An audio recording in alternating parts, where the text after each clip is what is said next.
Yn y fideo yma, mi wnawn ni egluro sut i ffeindio enfed term unrhyw ddilyniant llinol.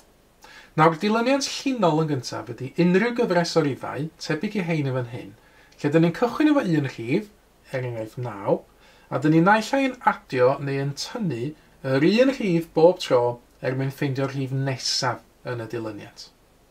Felly, mae'r dilyniant yma yn un llinol, rydyn ni'n cychwyn efo un rhif, cychwyn efo 9, a dyn ni'n adio 2 bob tro mwyn ffeindio y rhif nesaf yn y dilyniant.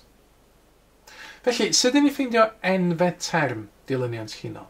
Ac ar ben hynny, beth yw enfed term dilyniant llinol? Wel, fformula yw'r enfed term i ffeindio unrhyw derm mewn dilyniant penodol. A dyn ni'n ffeindio'r fformula yma gan ddefnyddio y dull yma. Nawr i gychwyn, dyn ni'n edrych ar y dilyniant ni'n ei gael, a dyn ni'n ystyried sut dyn ni'n mynd o un rhif i'r rhif nesaf.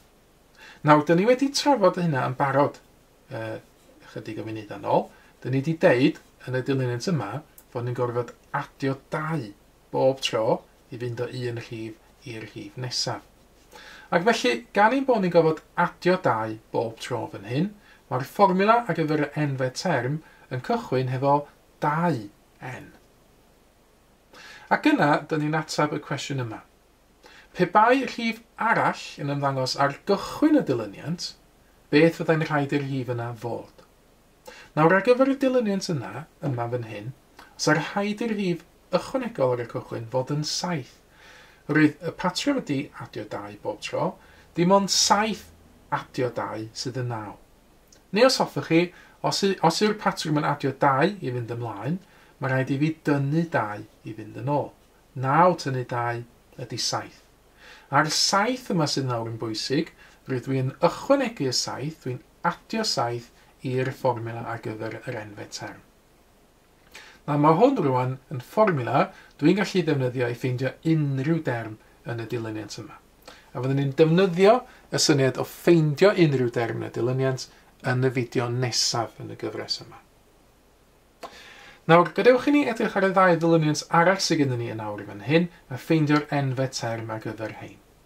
Ar gyfer yr ail dilyniant, yn fan yma, dyn ni'n cychwyn yn 25 ac i ffeindio y rhif nesaf bob tro, mae rhaid iddyn ni dynnu 3.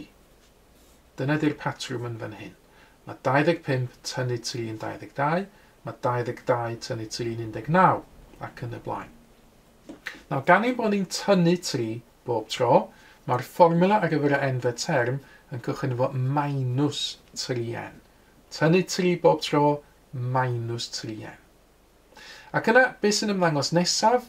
Wel, eto mae rhaid ni ystyried beth fyddai'r rhif fysa'n ymddangos fel un ychwanegol ar y cychwyn yn fan hyn. Nawr, tro hyn, gawd y patrwm yn tynnu 3 i fynd ymlaen, mae rhaid i fi adio 3 i fynd yn ôl. Mae 25 adio 3 yn 28, felly 28 ydy'r rhif dwi'n ychwanegu fan hyn yn awr, adio 28 ymlaen i orffen y fformula ar gyfer enfed term y dilyniant yma. Un enghraifft arall, cychwyn y minus 20 tro hyn, sut dwi'n mynd i'r rhif nesaf bob tro yn y patrwm yma, wel mae rhaid i fi adio 5 bob tro. Minus 20 adio 5 yn minus 15, minus 15 adio 5 yn minus 10 ac yn y blaen. Adio 5 bob tro, felly mae'r enfed term yn cychwyn efo 5n. Yna, beth sy'n dod nesaf, mae rhaid ni edrych am rhif yn y nawr, fysa'n ymddangos gynt. Mae'r patrwm yn fan hyn yn adio 5 bob tro, felly tynnu 5 i fynd un yn ôl. Mae minus 20 tynnu 5 yn minus 25. Ac y minus 25 yma, dwi'n ychwanegu yn fan hyn at ddiwedd y fformula ar gyfer enfed term y dilyniant yma. Cyfle nawr ydych chi ffeindio enfed term o'r dilyniannau ydych chi yn nawr yn weld ar y sgrin. Meddyliwch beth ylai'r ateb cywir i fod, ac yna mi gewch chi wirio'ch ateb chi yn erbyn yr ateb cywir sydd yn nawr yn cael ei ddangos ar y sgrin. Mae mwy o fideos adolygu ar gael ar ein sianel YouTube Adolygu Mathemateg.